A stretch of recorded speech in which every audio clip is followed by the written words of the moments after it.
Hello everyone, आज हम discuss करेंगे dust of snow bye Robert Frost. पहले इसका सेंट्रल आइडिया हम लोग डिस्कस करेंगे, फिर उसके बाद हम पोएम उसका डिस्कस करेंगे। तो चलिए स्टार्ट करते हैं। Central idea of the poem.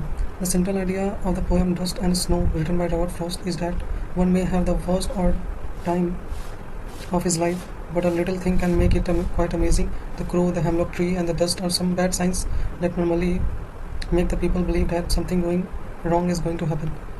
तो सेंट्रल आइडिया जो है डस्ट एंड स्नो का, ये बोला गया है कि रॉबर्ट फ्रॉस्ट जो है उनका दिन जो है बहुत ही बुरा जा रहा था, लेकिन एक कुछ ऐसा अमेजिंग चीज़ होता है जिसकी वजह से उनका दिन और उनकी सोच दोनों बदल जाती है।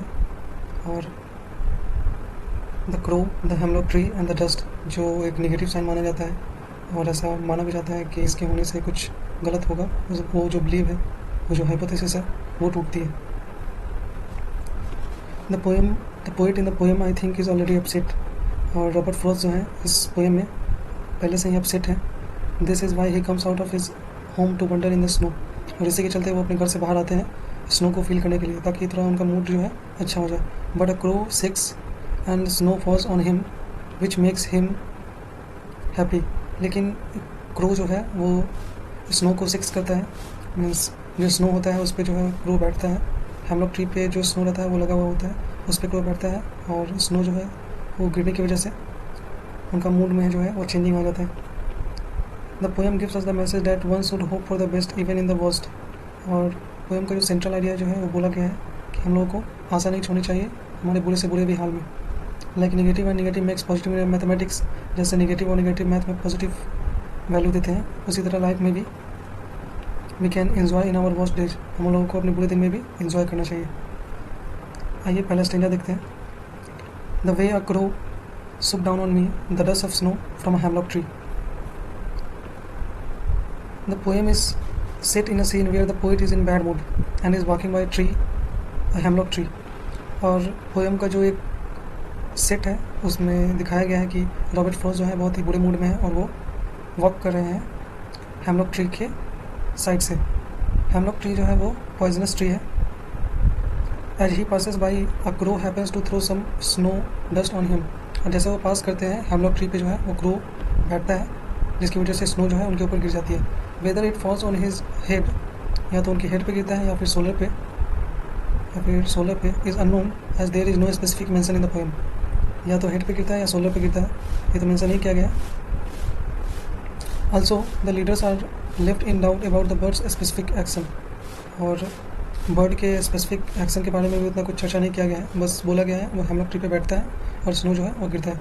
Whether the crow was landing, कि क्रो जो है वो लैंड कर रहा है, उस पर बैठ रहा है, सिवर कर रहा है, काँप रहा है ठंड से, विथ कोल्ड, रीएडजस्टिंग इटसेल्फ, अपने आप को यहाँ रीएडजस्ट कर रहा है ऑन द ब्रांच, और टेकिंग ऑफ, या फिर उससे जा रहा है। It happen to send some particles of snow upon the author. और जो ये मोशन करता है, जो ये अनयूजुअल एक्टिविटी करता है, उसकी वजह से जो पार्टिकल्स है स्नो का वो ऑथर के ऊपर गिर जाता है। Here the two agents of nature, और दो ठो एजेंट है नेचर के, हेमलॉक ट्री और क्रो, और द सिग्निफायर्स ऑफ सैडनेस, वो सैडनेस और नेगेटिव को दर्शाते हैं, and gloom. Just like the poet's mood was in the opening scene, जैसे पोएट का मूड जो था शुरुआत वाले टाइम में था, सेम टू सेम वैसा ही हेमलॉक ट्री और क्रो भी सैडनेस और ग्लूम को दर्शाता है। स्टेंजा 2 डिस्कस करते हैं। Has given my heart a change of mood and some part of a day I had dreamed for a reasons unknown. Reason नहीं बताया गया। The author was having a terrible day. Robert Frost का जो दिन था वो बहुत ही बुरा जा रहा था। But the falling of the snow on his head, लेकिन जैसे ही स्नो जो है उनकी हेड पे गिरता है, लिफ्टेड हिज मूड इंस्टेंटली, उनका मूड जो है अचानक बदल जाता है।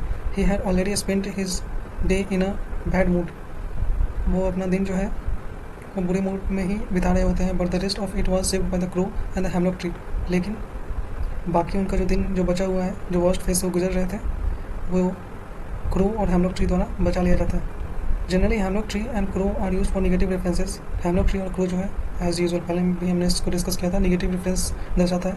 But the poet was them beautifully to portray that inauspicious thing can bring joy and happiness to.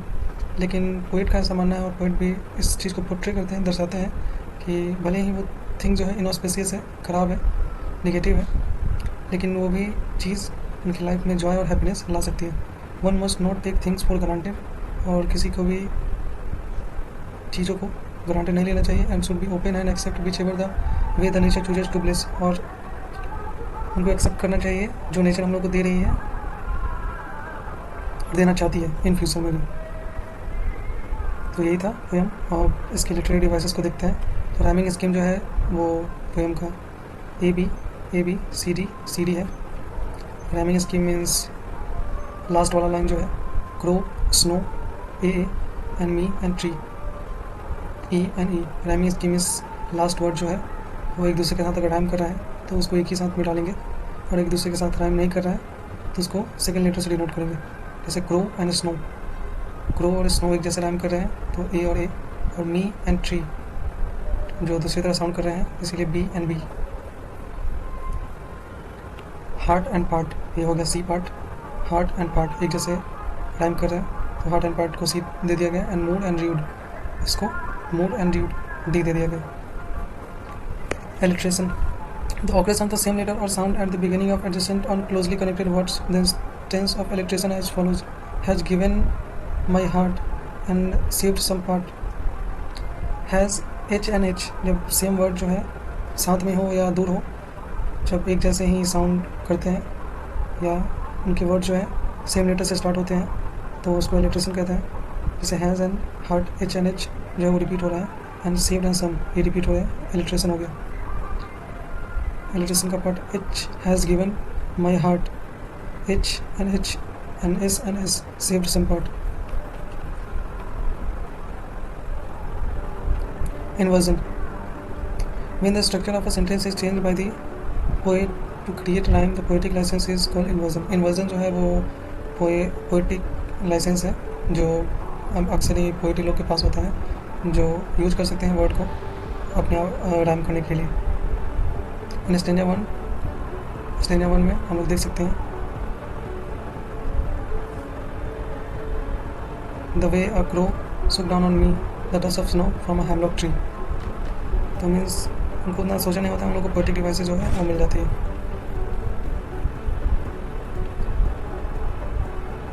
Assonance, the prominence of Wavell sound through out a line is called assonance. In stanza 1 and line 2 सुक down on मी, सुक down on मी जो है वो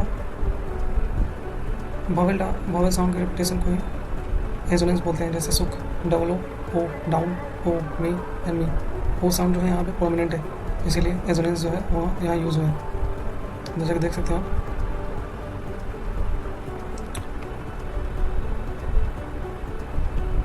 सुक down on me.